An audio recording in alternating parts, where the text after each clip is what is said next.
Pemirsa, pertemuan politik PDI Perjuangan dan Partai Golkar belum secara resmi mengumumkan koalisi. Tapi Erlangga Hartarto memberi kode pada PDIP bahwa Golkar dan PDIP adalah kawan baik dalam pemerintahan. Sementara itu, sesepuh Golkar Akbar Tanjung malah memuji Anies Baswedan sebagai calon presiden terbaik.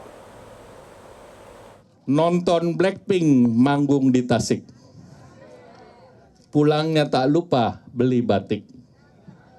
Golkar datang bawa mobil listrik khusus untuk Ibu Puan yang baik. Demikianlah jika dua politisi dari dua partai besar bertemu. Sajak berisi pujian pun saling terlontar. Perkuat persahabatan kedua bagi Indonesia agar Indonesia semakin menguning dan memerah. Di kawasan Tugu Monas Sabtu pagi, Airlangga dan Puan bertemu membahas politik jelang pemilu 2024. Diikuti kader kedua partai seperti Waketum Golkar Bambang Susatyo, Airlangga dan Puan berbicara berbagai peluang masa depan. Sementara itu, mengenai pencalonan Anies sebagai bakal capres 2024 oleh Partai Nasdem tidak membuat khawatir PDIP.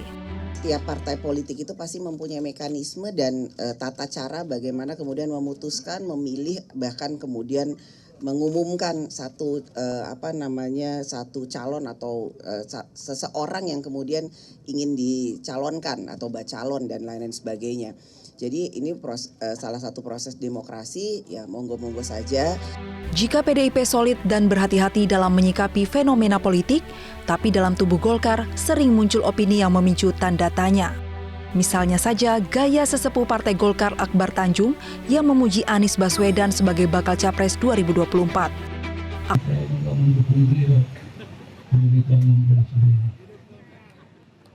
dan beliau orang pintar, seorang akademisi, tapi juga seorang yang betul-betul memiliki satu dukungan. Bagi Golkar, pernyataan Akbar Tanjung tersebut bukanlah sikap politik partai.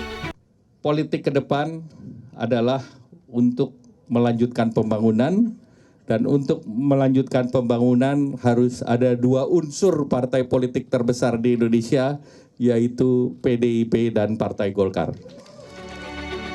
Pertemuan antar PDIP dan Golkar ini merupakan bagian dari safari politik yang dilakukan oleh PDIP, di mana sebelumnya PDIP telah menyambangi Partai Nasdem, Gerindra, dan PKB. Tim Liputan Metro TV.